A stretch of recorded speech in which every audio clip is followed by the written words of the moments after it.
ಅಂಗಡಿಲಿ ಯಾವುದೋ ಒಂದು ರಾಖಿ ಸಿಗತ್ತೆ, ತಂದುಬಿಡ್ತಾರೆ. ಈಗ ಅವ್ರು ಕೆಲಸ ಮಾಡುವಂಥ ಸ್ಥಳಗಳಿರ್ಬೋದು, ಎಲ್ಲೋ ಕೆಲವೊಬ್ಬರು ಮನೆಗಳಿಗೆ ಹೋಗಿ ಕಟ್ಟಬೇಕು ಅಂತ ಏನಿಲ್ಲ, ಎಲ್ಲಿ ಸಿಗುತ್ತೋ ಅಲ್ಲಿ ರಾಖಿಯನ್ನು ಕಟ್ಬಿಡ್ತಾರೆ. ಇದು ಸರಿನಾ? ಅಥವಾ ಸರಿಯಾದ ವಿಧಾನದಲ್ಲಿ ರಾಖಿ ಹಬ್ಬವನ್ನು ಆಚರಿಸ್ಬೇಕು ಅಂದರೆ ಹೇಗೆ ಆಚರಿಸ್ಬೇಕು? ಸರಿಯಾದ ವಿಧಾನದಲ್ಲಿ ರಾಖಿ ಹಬ್ಬ ಆಚರಿಸ್ಬೇಕು ಅಂದರೆ ತಂಗಿ ಅಥವಾ ಅಕ್ಕ ಆದವಳು ತಮ್ಮ ಅಥವಾ ಅಣ್ಣನ ಮನೆಗೆ ಹೋಗಬೇಕು. ಯಾವ ರೀತಿ ಹೋಗಬೇಕು? ಒಂದು ತಟ್ಟೆಯಲ್ಲಿ ದೀಪಗಳನ್ನು ರೆಡಿ ಮಾಡ್ಕೊಳ್ಬೇಕು, ಅಕ್ಕಿಯನ್ನು ಇಟ್ಕೊಳ್ಬೇಕು, ಗಂಧವನ್ನು. ಹಾಂ, ಆ ಎರಡು ದೀಪಗಳು ಅಂದರೆ ನೀವು ಮೆಟಲ್ದಲ್ಲ, ಗೋಧಿ ಹಿಟ್ಟಿನಲ್ಲಿ ತಯಾರು ಮಾಡ್ಕೊಂಡಿರಬೇಕು.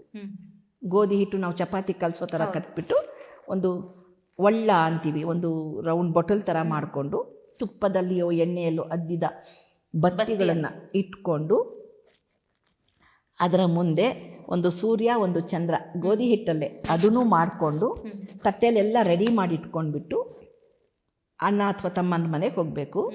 ಹೋಗ್ಬಿಟ್ಟು ಮಣೆ ಹಾಕುವ ಮುಂಚೆ ಒಂದು ಪದ್ಮ ರಂಗೋಲಿ ಅಂದರೆ 8 ಕಡ್ಡಿಗಳು ಪ್ಲಸ್ ಮತ್ತು ಇಂಟು ಹಾಕಿಬಿಟ್ಟು ಪದ್ಮ ರಂಗೋಲಿ ಅಂದರೆ 8 ದಿಕ್ಕಿನಿಂದಲೂ ನಮಗೆ ಯಾವುದೇ ಸಂಕಷ್ಟ ಬಂದರೂ ನೀನು ನಮಗೆ ಕಾಪಾಡಲಿಕ್ಕೆ ಬದ್ಧನಾಗಿರಬೇಕು ಅನ್ನುವ ಸಂಕಲ್ಪದೊಂದಿಗೆ ಕಟ್ಟೋದೇ ರಾಖಿ ಹಬ್ಬ.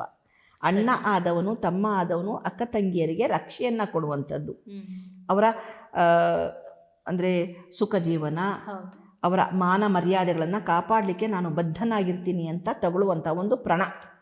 ಈಗಿನ ಕಾಲದಲ್ಲೆಲ್ಲ ಏನಾಗಿದೆ ಅಂದರೆ ಅಣ್ಣ ತಂಗಿಯರು ಅಥವಾ ಅಕ್ಕ ತಮ್ಮಂದ್ರೆ ಇರ್ಬೋದು, ಬಹಳ ದೂರನೇ ಆಗಿರ್ತಾರೆ. ಯಾಕೆಂದರೆ ಮದುವೆ ಆದಮೇಲೆ ಅವರ ಸಂಸಾರ ಅವರಿಗೆ, ಇವರ ಸಂಸಾರ ಇವರಿಗೆ, ಇವರನ್ನೆಲ್ಲ ಬೆಸೆಯುವಂತಹ ಹಬ್ಬನೇ ಈ ರಾಖಿ ಹಬ್ಬ ಅಂತ ಹೇಳ್ಬೋದು. ಬಹಳ ಜನ ಏನೋ ಒಂದು ಕೆಲಸದ ಒತ್ತಡ, ಏನೋ ಒಂದು ಕಾರಣಗಳಿಂದ ಈ ರಾಖಿ ಹಬ್ಬವನ್ನು ಬಿಟ್ಬಿಡ್ತಾರೆ.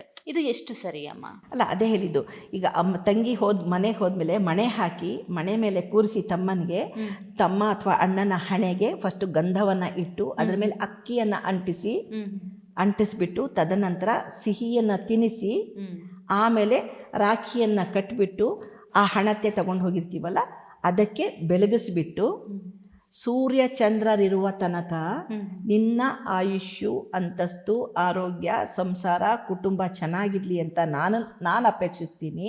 ಈ ಬೆಳಕಿದೆಯಲ್ಲ, ಈ ಬೆಳಕಿನ ಥರ ನೀನು ನನ್ನನ್ನು ಕಾಪಾಡಬೇಕು ಅಂತ ಹೇಳಿಬಿಟ್ಟು ಮಂಗಳಾರತಿಯನ್ನು ಬೆಳಗ್ಬಿಟ್ಟು ಅದಿರುತ್ತಲ್ಲ ಹಿಟ್ಟಿಂದು ಪದಾರ್ಥ, ಅದನ್ನು ಇರುವೆ ಗೂಡಿಗೆ ಇಡುವಂಥದ್ದು.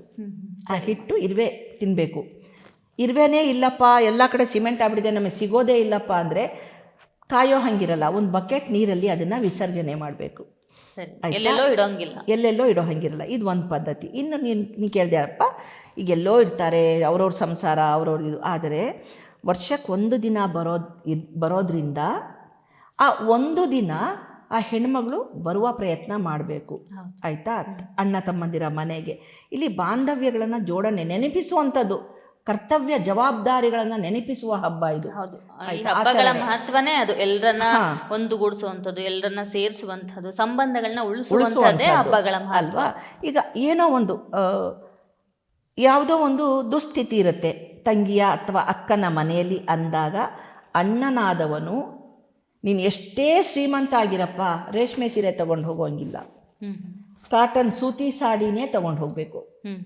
ಸೂತಿ ಅಂದರೆ ಕಾಟನ್ನಿನ ಬಟ್ಟೆ ವಸ್ತ್ರವನ್ನು ತಗೊಂಡು ಅದ್ರ ಜೊತೆಗೆ ಸ್ವೀಟನ್ನು ಇಟ್ಕೊಂಡು ತಂಗಿ ಮನೆಗೆ ಹೋಗಿ ಕಟ್ಟಿಸ್ಕೊಳ್ಳೋ ಅಂಥದ್ದು. ಯಾವಾಗ ತಂಗಿಗೆ ಅನಾರೋಗ್ಯವೋ ದುಸ್ಥಿತಿಯೋ ಏನೋ ಅಥವಾ ಮನೆಯಲ್ಲಿ ಅತ್ತೆ ಮಾವ ನೋಡ್ಕೊಳ್ಳಿಕ್ಕಾಗಲ್ಲ, ಬಿಟ್ಟು ಬರೋಕ್ಕಾಗಲ್ಲ, ನೋಡ್ಕೊಳ್ಳೇಬೇಕು, ಅಂತಹ ದುಸ್ಥಿತಿ ಇದ್ದಾಗ ಮಾತ್ರ ಅಣ್ಣ ತಮ್ಮಂದಿರೇ ತಂಗಿ ಮನೆಗೆ ಹೋಗಿ ಕಟ್ಟಿಸ್ಕೊಂಡು ಬರಬೇಕು.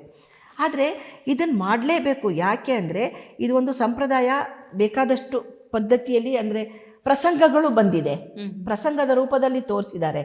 ಪ್ರಸಂಗ ರೂಪದಲ್ಲಿ ಏನು ತೋರಿಸಿದ್ದಾರೆ ಅಂದರೆ ಅಣ್ಣ ತಂಗಿಯ ಬಾಂಧವ್ಯ ಉಳ್ಕೊಂಡು ಹೋಗಬೇಕು, ನಾನೊಂದು ದಿಕ್ಕು ನೀನೊಂದು ದಿಕ್ಕು ಅಂತ ಇರಬಾರ್ದು, ಮುಖಕ್ಕೆ ಕಟ್ಕೋಬಾರ್ದು ಅನ್ನುವ ಉದ್ದೇಶ ಒಂದು ಕಡೆಗಿದ್ರೆ, ಇನ್ನು ಒಡ ಹುಟ್ಟಿದವರೇ ಅಣ್ಣ ತಮ್ಮಂದಿರ ಅನ್ನೋ ಪ್ರಶ್ನೆ ಬರುತ್ತೆ. ಹೌದು, ಖಂಡಿತ ಇಲ್ಲ.